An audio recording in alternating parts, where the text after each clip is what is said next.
Sparing no expense.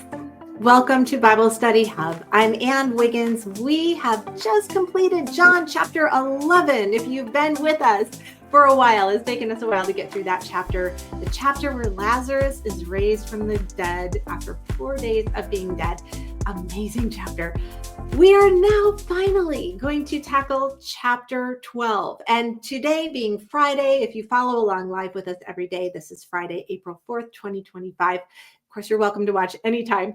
But we are just going to take just 3 verses at the beginning of chapter 12 because I don't want to split it over the weekend. So we'll just take 3 and we'll do that. John chapter 12, verses 1 to 3, I will be reading from the Legacy Standard Bible, and let's go.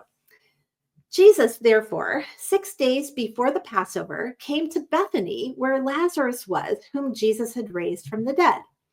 So they made him a supper there, and Martha was serving, of course, and Lazarus was one of those reclining at the table with him. They didn't used to sit on chairs. They would recline kind of on their side with a very low table. So you get the picture. Martha's doing her thing. She's always doing her thing. She's serving. By the way, she kind of gets a bad rap sometimes.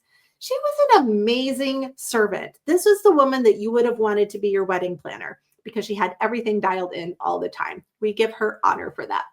So Martha's serving, Lazarus is there, it's all going good. And then something happens that nobody saw coming. This is highly irregular and terribly unusual. Verse 3. Mary, the more contemplative sister, then took a litra of perfume, a very costly pure nard, and anointed the feet of Jesus and wiped his feet with her hair. And the house was filled with the fragrance of the perfume. I don't know if you know this, but almost half of the Gospel of John is dedicated to the last week of Jesus's life. The first half covers the first, all but the last week of his life. And then the last half covers just that 1 week. That's how important this week is. Well, like we said, the party is kind of almost a delayed party after Lazarus is raised from the dead. Jesus had to escape. He had to go up north to get out of the line of fire from those who wanted to kill him. But he does make his way back. And now they're having more of a private, personal celebration with just some close friends and family. Mary comes over and she takes this expensive ointment. We estimate it probably would be the average person's year's income to buy whatever this was. We're not totally sure what it was, but whatever it was very, very precious and valuable. She breaks it open and she pours it on the feet of Jesus. And then she proceeds to take her hair and wipe it off of his feet. If you know anything about ancient biblical culture, they wore sandals in a desert and they walked everywhere. I don't know about you, but I think feet are gross. I'm just going to say it. I had to go to the podiatrist the other week because I'm having some foot pain. I walked too many miles on cement at work and now my heel hurts. So I broke down and I better go to the podiatrist finally. And he walked in the room. I don't know why I felt compelled to do this, but I have the gift of exhortation and encouragement. So I said to him, I don't know this guy from Adam. He just walks in. Hi, I'm Dr. So-and-so. I said, I just want to say, I am so sorry that you have to look at feet all day. And he was very gracious at my very awkward comment. And he said, well, yeah, he said it can be kind of gross sometimes. And I just wanted him to recognize I had prepared my feet for this visit. They were perfect. Nails done, calluses removed. I mean, I had nice feet for this. But I don't think everybody does that for him. And I don't know how he keeps from vomiting. I just think feet are gross. I could never, ever do that job.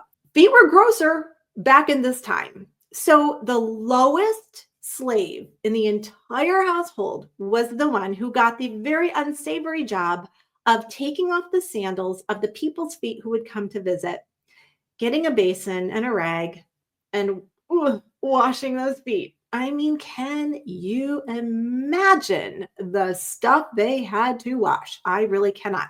So Mary comes over with no fanfare, no warning. Jesus is sitting there and she takes this perfume and she dumps it all over his feet. And then rather than taking a rag like a normal person would, that was not good enough.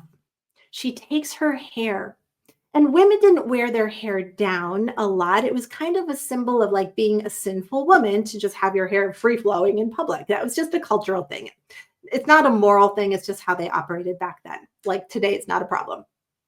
But she takes her hair down shamefully, and then she wipes the dust, the mud, the crud off of Jesus's feet with her hair. Imagine what her hair looked like when she was done. I mean, it's got to be strewn with mud and little pebbles and the grossest stuff. The perfume fills the household. This is lavish love. It's Mary doing the most humiliating thing she can think of to honor her Lord in the most glorious way she can think of. We might look at it from a human perspective and go, that's just strange. We'll find out on Monday what Judas thought of it. You probably already know he was not moved at all, except to say, that was a waste. Why would you do that? We could have given that money to the poor. Oh, it sounds so righteous, doesn't it? But Jesus commends Mary for this. She is anointing him kind of like pre-burial. She doesn't realize that, but that in the eyes of God is what she is doing. And as I pondered this whole story, I felt convicted. How many times I have an opportunity to serve the Lord and I look at the opportunity with a little disdain and go, ew, I don't really want to do that. Ugh. Yeah, I don't think I want to participate in that. Ooh, don't touch me, don't touch me. I mean, I'm just being honest right now. I'm not proud of that. Mary doesn't do that. I want to be more like that. I want to be ready to jump in wherever I need to jump in, doing whatever I need to do, regardless of how humiliating or gross it is, to serve the Lord in the best possible way. I have so far to go on that, and I am so convicted. I'll just throw that out. I don't know where you are, but if you're with me and you kind of go, ooh, yeah, if I'd been there, I don't know that I would have been the one to do that. Maybe we should try more to do that type of thing. I'm not saying that you have to get down on your knees and wipe people's feet with your hair. That would probably freak them out in our culture. But there are other things that we can do. The down and out, the poorest, the loneliest, the dirtiest. When we encounter them, do we treat them with the honor and respect that God would want us to treat them with? Do we care about them as much as we care about people who can do something for us, even though we know they can do nothing in return? That's where we need to be. Well, I'll let you hang with that this weekend. Thank you so much for being with us here on Bible Study Hub. Lord willing, we'll reconvene Monday. Our videos go live at 6 a.m. Monday through Friday, 10 minutes or less. Just kind of spend some time with the Lord. Hopefully you can get it going before your day even starts, but we welcome you to listen anytime. Thanks again. Have a great weekend, and I will see you Monday.